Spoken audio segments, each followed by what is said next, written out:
Yang terhormat Bapak Amirullah SPD MPD selaku pembimbing 1, yang saya hormati Bapak Dr. Bahri SPD MPD selaku pembimbing 2, yang saya hormati Bapak Bustan SPD MPD selaku penguji 1, yang saya hormati Bapak Profesor Jumadi SPD MSI selaku penguji 2. Assalamualaikum warahmatullahi wabarakatuh. Saya atas nama Nurul Fadilah Muslimin dengan nomor induk mahasiswa 1762041018 akan mempresentasikan proposal saya sebagai salah satu syarat untuk melakukan penelitian dan penulisan skripsi. Adapun judul proposal saya yaitu dampak COVID-19 terhadap perkebunan karet di Kecamatan Telu Limpoe, Kabupaten Sinjai. Adapun latar belakang proposal penelitian itu perkebunan karet merupakan salah satu komoditas pertanian yang tinggi dan strategis. Indonesia sendiri memiliki potensi sebagai penghasil karet terbesar di dunia. Indonesia merupakan negara produsen kedua karet di dunia setelah Thailand. Salah satu provinsi di Indonesia yang memiliki perkebunan karet di Indonesia adalah Provinsi Sulawesi Selatan. Dari 20 kabupaten dan 3 kota di Provinsi Sulawesi Selatan, perkebunan karet salah satunya ada di Kabupaten Sinjai, termasuk Bulukumba, Goa, dan Sinjai. Salah satu wilayah Kabupaten Sinjai yang memiliki perkebunan karet adalah Kecamatan Telu Limpoe. Sebagian penduduk Kecamatan Telu Limpoe berprofesi sebagai petani karet, karena petani karet berpendapat bahwa perawatan perkebunan karet tidak sesulit perawatan usaha tani lainnya. Harga karet di Telu Limpoe lebih tinggi daripada PT-PT perkebunan karet lainnya seperti PT Lonsum. Berdasarkan data harga yang ada di PT Lonsum tahun 2020, harga karet adalah sebesar 7.200 per kilogram. Namun harga karet di Kecamatan Telu Limpoe berkisar 8.500 kilogram dari survei awal, sehingga terdapat perbedaan yang cukup besar untuk petani karet. Hal ini akan mempengaruhi pendapatan dan kesejahteraan petani. Apabila pendapatan petani semakin besar, maka kesejahteraan petani juga akan meningkat. Agar kesejahteraan petani menjadi lebih baik, maka perlu memperoleh pendapatan yang lebih besar. Agar hal itu dapat tercapai, petani melakukan berbagai upaya untuk meningkatkan pendapatan mereka sehingga nantinya dapat meningkatkan kesejahteraan rumah tangga mereka. Akan tetapi, sejak pemerintah Indonesia mendeklarasikan COVID-19 sebagai bencana nasional, semua tatanan kehidupan masyarakat mulai berubah drastis, termasuk dalam kegiatan ekonomi. Kabupaten Sinjai saat ini masih berada di zona kuning, akan tetapi masyarakat tetap selalu waspada dan upaya pencegahan dan penyebaran telah dilakukan sedini mungkin. Adapun upaya pemerintah dalam menghadapi mencegah dan memutuskan mata rantai persebaran COVID-19 yaitu dengan memperlakukan pembatasan aktivitas di luar rumah, pelanggaran berkumpul atau berkerumun, bekerja dari rumah, work from home, dan lain-lain. Adanya pembatasan ruang gerak masyarakat akan sangat berimbas pada penurunan salah satu kegiatan atau aktivitas masyarakat sehari-hari, yaitu aktivitas ekonomi, tak terkecuali di bidang perkebunan.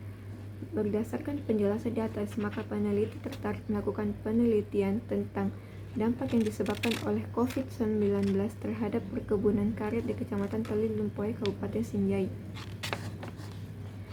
Berdasarkan latar belakang yang telah diuraikan sebelumnya, maka dapat dirumuskan permasalahan yang akan dikaji dalam penelitian ini, yaitu antara lain sebagai berikut. 1. Bagaimana latar belakang terbentuknya perkebunan karet di Kecamatan Telu Limpoe, Kabupaten Sinjai. Yang kedua, bagaimana sistem pengelolaan perkebunan karet di Kecamatan Telu Limpoe, Kabupaten Sinjai. Ketiga, bagaimana dampak COVID-19 terhadap perkebunan karet di Kecamatan Telu Limpoe, Kabupaten Sinjai. Adapun batasan masalah, yaitu 1. Batasan tematik. Penelitian ini menuliskan tentang dampak COVID-19 terhadap perkebunan karet guna untuk menghindari melebarnya ruang lingkup pembahasan dan penelitian ini. Dalam hal ini, peneliti ingin mengetahui dampak COVID-19 terhadap perkebunan karet di karet ini sejak mulai dikelola. Kedua, batasan spasial. Penelitian ini berfokus pada wilayah Kabupaten Sinjai, terutama di Kecamatan Telu Limpoy, yang difokuskan pada dampak COVID-19 terhadap perkebunan karet yang ada di kecamatan tersebut. Ketiga, secara temporal, penelitian ini dimulai pada Maret 2020 dan berakhir pada Juni 2021. Penempatan Maret 2020 sebagai awal pembahasan dengan pertimbangan bahwa COVID-19 masuk ke Indonesia pada awal Maret. Sektor perkebunan termasuk yang paling parah dampaknya, termasuk perkebunan karet di Kecamatan Telu Limpoy, Kabupaten Sinjai. Kemudian penelitian ini berakhir pada Juni 2021 didasarkan pada ketersediaan data yang didapatkan. Adapun tujuan penelitian yaitu 1. Untuk mengetahui latar belakang terbentuknya perkebunan karet di Kecamatan Telu Limpoy, Kabupaten Sinjai.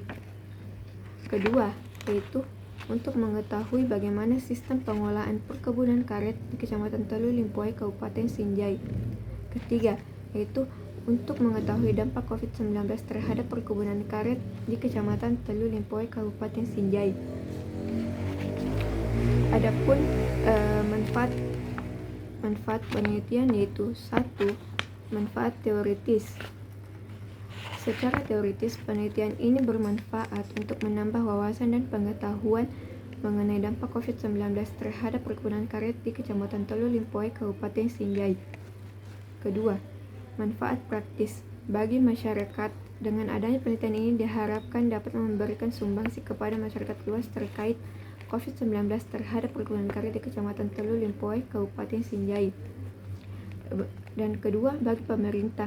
Hadirnya penelitian ini dapat memberikan masukan bagi pemerintah dalam mengembangkan pengelolaan perkebunan karet pada masa COVID-19 terhadap perkebunan karet di Sulawesi Selatan dengan tumpuan kepada Kecamatan Telu Limpoy, Kabupaten Sinjai.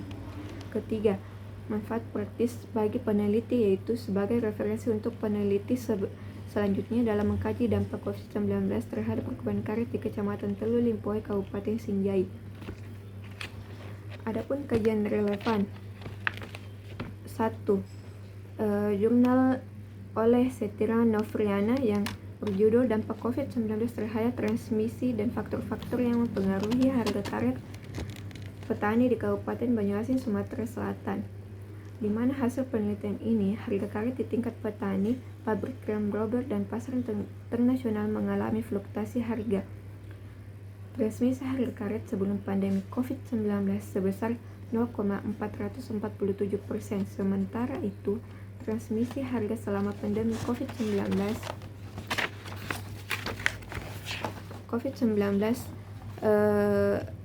sebesar 0,667%. Faktor yang mempengaruhi harga karet sebelum pandemi adalah harga karet internasional, nilai tukar rupiah, dan harga minyak dunia. Sementara itu, faktor yang mempengaruhi harga karet selama pandemi adalah harga karet internasional dan nilai tukar rupiah. Kedua, penelitian selanjutnya yang dilakukan oleh Meisi Yuslinda dengan judul Prospek Hasil Perkebunan Karet pada Masa Pandemi COVID-19 dalam meningkatkan kesejahteraan petani karet Desa Sintong, Kecamatan Tanah Putih menurut ekonomi syari. Hasil penelitiannya yaitu menjawab bahwa pada masa pandemi COVID, masyarakat Desa Sintong lebih fokus kepada perkebunan karet karena pekerjaan lain atau di tempat keramaian pada masa pandemi COVID-19 seperti sekarang ini dilarang oleh pemerintah, sehingga hasil perkebunan karet meningkat karena dikelola dengan baik. 3. Jurnal yang ditulis oleh Nurmiati dan kawan-kawan yang berjudul Evaluasi Kesesuaian Lahan Tanaman Karet di Kecamatan Tondong, Talasa, Kabupaten Pangkep, Provinsi Sulawesi Selatan.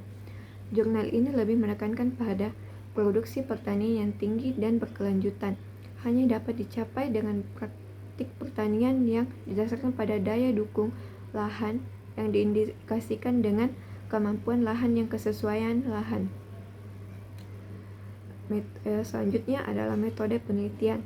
Dalam proses mengumpulkan data sampai tulisan ini menjadi sebuah paparan, hasil penelitian harus melalui 4 tahapan.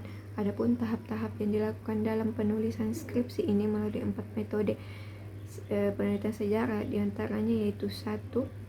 Heuristik. Tahapan pertama yang dilakukan yaitu pengumpulan data sumber yang berhubungan dengan judul dengan menggunakan teknik penelitian lapangan dan penelitian pustaka. 2. Kritik sumber. Data-data yang diperoleh melalui tahapan heuristik terlebih dahulu harus dikritik atau disaring sehingga diperoleh fakta-fakta yang subjektif mungkin. 3. Interpretasi. Dalam interpretasi terdapat dua macam, yaitu analisis menguraikan dan sintesis menyatukan. Fakta sejarah dapat diuraikan dan disatukan sehingga mempunyai makna yang berkaitan satu dengan lainnya. 4. Historiografi. Tahap ini merupakan proses penyusunan fakta-fakta ilmiah dari berbagai sumber yang telah diseleksi sehingga menghasilkan suatu bentuk penulisan sejarah yang bersifat kronologi ataupun memperhatikan urutan waktu kejadian serta menggunakan bahasa yang mudah dipahami. Adapun kerangka outline, halaman judul, halaman pengesahan, halaman persetujuan, motto, abstrak, kata pengantar, daftar isi. Bab 1 pendahuluan. A. Latar belakang masalah. B. Rumusan masalah. C. Batasan masalah. D. Tujuan penelitian. E. Manfaat penelitian. F. Kajian relevan. Dan G. Metode penelitian. Bab 2 gambaran umum Kecamatan Telu Limpoe. A. Kondisi geografis. B. Keadaan penduduk. C. Keadaan sosial ekonomi. Bab 3 latar belakang terbentuknya perkebunan karet di Kecamatan Telu Limpoe, Kabupaten Sinjai. A. Awal munculnya perkebunan karet di Kecamatan Telu Limpoe, Kabupaten Sinjai. B. Pelopor perkebunan karet di Kecamatan Telu Limpoe, Kabupaten Sinjai. Bab 4 sistem pengolahan perkebunan karet di Kecamatan Telu Limpoe, Kabupaten Sinjai.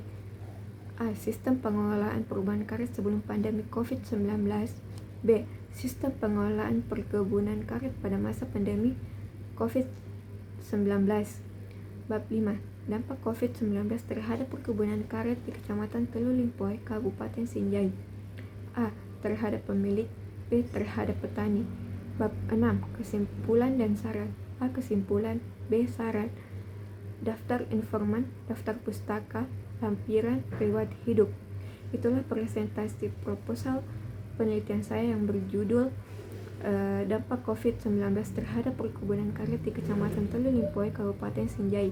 Mungkin cukup sekian. Wassalamualaikum warahmatullahi wabarakatuh.